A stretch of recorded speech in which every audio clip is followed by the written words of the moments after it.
kita akan membahas tentang uji statistik parametrik dan non-parametrik, serta cara menyelesaikannya menggunakan aplikasi SPSS.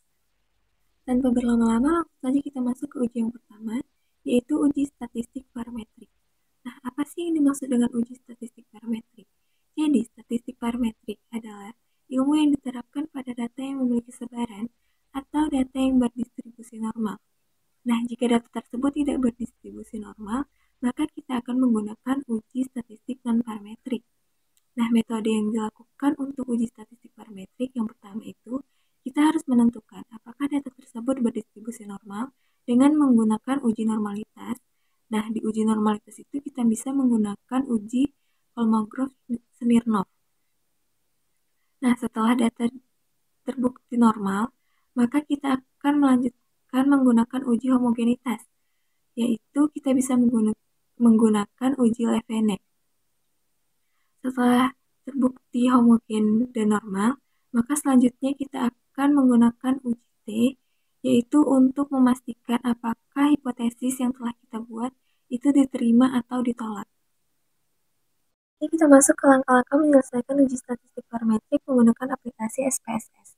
Nah, yang pertama itu teman-teman harus membuka dulu aplikasi SPSS-nya.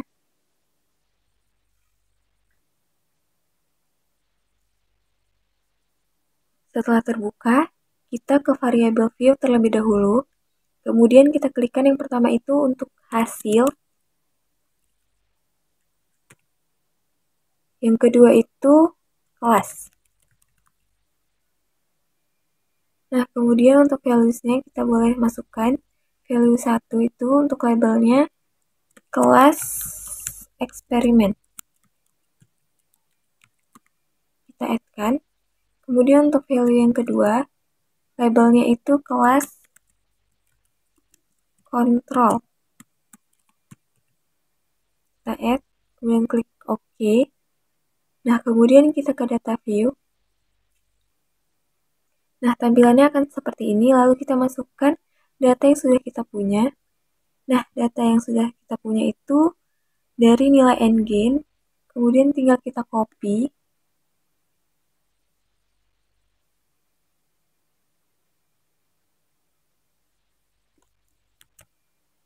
Kita masukkan ke SPSS lagi. Kita paste. Nah, kemudian dari data ini kita akan mengecek terlebih dahulu apakah data tersebut berdistribusi normal. Pertama kita klik analyze, kemudian deskriptif statistik, kemudian kita klik explore. Kita masukkan hasilnya ke dependent list, kemudian untuk kelas kita masukkan ke factor list. Nah, kemudian kita klik plot. Setelah itu kita klik normality plot with test. Kita klik continue, kemudian kita klik OK. Nah, maka akan keluar hasilnya. Untuk test of normality-nya diperoleh signifikansinya 0,3919 untuk kelas eksperimen dan 0,52 untuk kelas kontrol. Nah, dari hasil tersebut dapat kita simpulkan bahwa data tersebut berdistribusi normal karena signifikansinya lebih besar dari 0,05.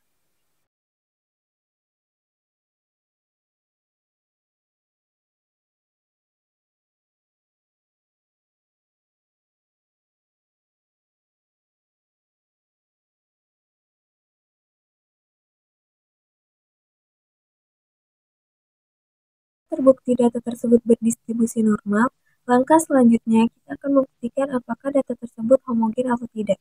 Nah, yang pertama itu kita klik analyze, kemudian kita klik compare means, kemudian kita pilih one way ANOVA, kemudian untuk hasil kita masukkan ke dependent list, untuk kelas kita masukkan ke faktor, kemudian kita klik option.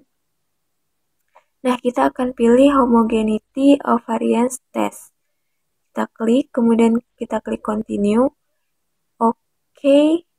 Lalu kita akan lihat hasilnya itu ini. Nah, untuk untuk signifikansinya itu 0,458. Artinya data tersebut homogen karena lebih besar dari 0,05. Setelah kita membuktikan data tersebut berdistribusi normal dan homogen, selanjutnya kita bisa melakukan uji T. Nah, caranya itu kita klik Analyze, kemudian kita klik Compare Means. Nah, kita pilih Independent Sample T-Test. Nah, kita inputkan hasilnya itu ke tes variabel. Kemudian untuk kelasnya kita masukkan ke grouping variabel.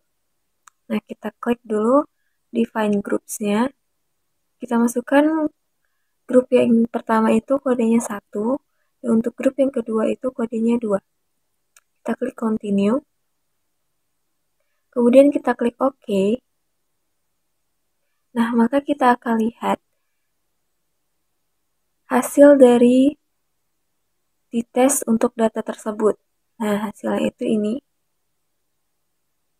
Masuk ke uji statistik non-parametrik. Jadi, uji statistik non-parametrik ini digunakan apabila data tidak berdistribusi normal. Di sini kita akan menggunakan uji statistik non-parametrik, yaitu uji Mann-Whitney-U. Nah, untuk langkahnya, kita klik dulu variable view. Kemudian yang pertama itu kita klik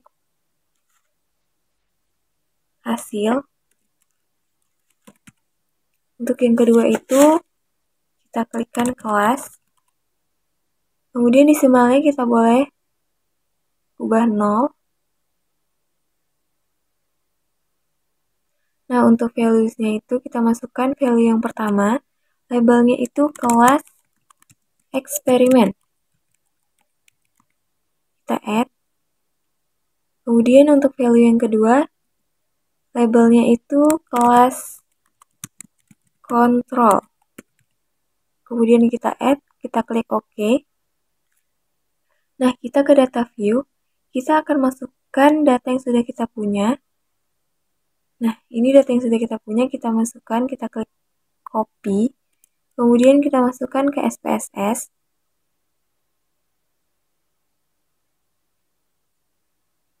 Kita klikkan. Nah, untuk menguji statistik non-parametrik, langkah pertama yaitu kita klik Analyze. Kemudian kita pilih non-parametric test. Kemudian kita klik Legacy Dialog. Kita pilih to independent sample. Kita klik. Kemudian untuk hasil kita masukkan ke tes variable list. Untuk kelas kita masukkan ke grouping variable. Nah, kita klik dulu define groups-nya. Nah, untuk grup yang pertama itu kodenya tadi 1 kan? Kemudian untuk grup kedua kodenya adalah 2. Kita klik continue. Nah, kita klik OK. Maka di sini akan kita lihat bahwa hasil uji statistik non-parametriknya itu untuk Mann-Whitney-nya itu 389,5. Nah, kemudian untuk Z-nya itu di min 0,251. Untuk asimsiknya itu 0,802. Nah, mungkin itu saja yang dapat saya sampaikan di video kali ini mengenai langkah-langkah menyelesaikan uji statistik parametrik dan non-parametrik menggunakan aplikasi SPSS.